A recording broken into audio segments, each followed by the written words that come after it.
ये chief election commissioner और election commission पे क्या तहफ़्फ़ुज़ात हैं पीबीसी के?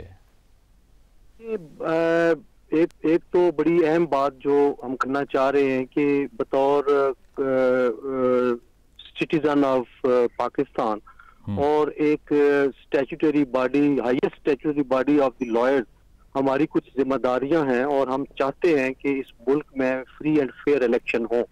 और उसके लिए जो टाइम फ्रेमवर्क दिया गया 8 फरवरी को सुप्रीम कोर्ट ऑफ पाकिस्तान की इंटरवेंशन की वजह से, तो वो इस वक्त कटाई में पड़ता नजर आ रहा था, जिसके लिए हमने ये जरूरी समझा कि हम अपनी इसमें इनपुट दें और ये वादे कर दें कि किसी इलेक्शन की किसी सूरत भी जो है वो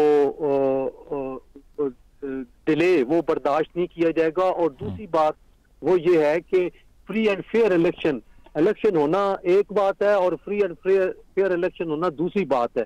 और उस पे हम ये समझते हैं कि जो पाकिस्तान की अवाम का इस वक्त तहफ़्फ़ुज़ात हैं इलेक्शन कमीशन ऑफ पाकिस्तान पे, वो हम चाहते हैं कि वो दूर होने चाहिए। और बतौर विसल ब्लोअर हम काशन के तौर पे हम इलेक्शन कमीशन ऑफ पाकिस्तान को ये बताना चाहते हैं कि हमारा इदारा आपको वॉच कर रहा है, डीपली वॉच कर रहा है, और किसी किस्म की कोई इरेगुलरिटी और लाकानूनियत या गैर आईनी इकदाम वो नहीं उठना चाहिए।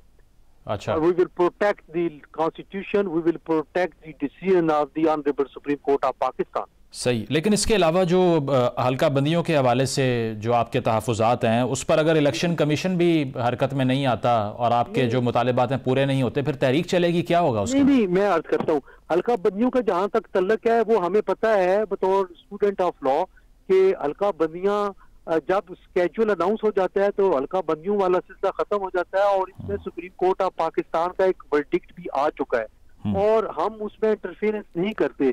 ये हमने एज एग्जाम्पल कोट किया है कि ऐसे ऐसे काम आपने किए हैं, आइंदा ये काम ना हो और 8 फरवरी तक जो है वो बिल्कुल आप सही तरीके से अपनी आईनी जिम्मेदारी पूरी करें।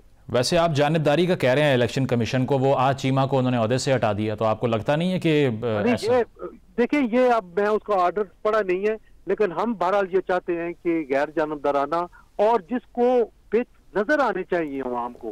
अवाम देखिए किसी ऐसे इलेक्शन के मुताबिक नहीं हो सकते जिसको बाद में पॉलिटिकल पार्टीज उंगलियां उठाते रहे, एतराज करते रहे, ऑब्जेक्शन हो और अगले जो 5 साल है वो भी इसी चक्कर में चले जाएं। पाकिस्तान को स्टेबिलिटी चाहिए, इकोनॉमी की स्टेबिलिटी चाहिए, और वो तब मुमकिन है कि अगर आपकी पॉलिटिकल स्टेबिलिटी होगी। सही। तो इस सारी सूरत हाल में इलेक्शन कमीशन के अगेंस्ट कोई कार्रवाई अगर होती है तो लोग तो ये भी कहते हैं कि चीफ इलेक्शन कमिश्नर अब रिप्लेस भी नहीं हो सकते, इस पॉइंट पे मजीद इंतखाबी अमल तब्दील हो जाए। आईनी तौर पे बिल्कुल ठीक है कि चीफ इलेक्शन कमिश्नर इस मौके पे, लेकिन आप देखें ना कि अगर ये कासर होते हैं फेयर और फ्री इलेक्शन कराने में, तो फिर इनके लिए क्वेश्चन तो बनता है कि वो क्यों इस तरह कर रहे हैं। तो उसके अलावा हमारे पास और कोई रास्ता नहीं था अगर हम ये इस तरह के काशन ना दें।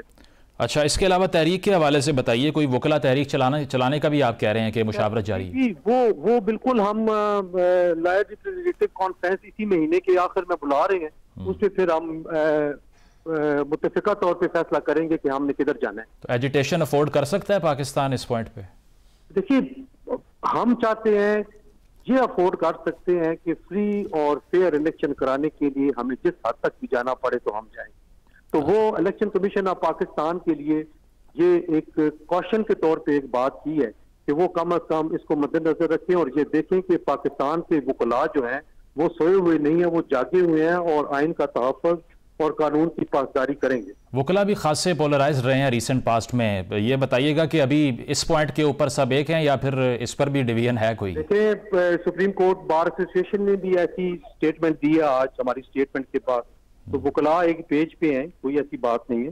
सही, ठीक है। बहुत बहुत शुक्रिया। हसन रजा साहब हमारे साथ मौजूद थे।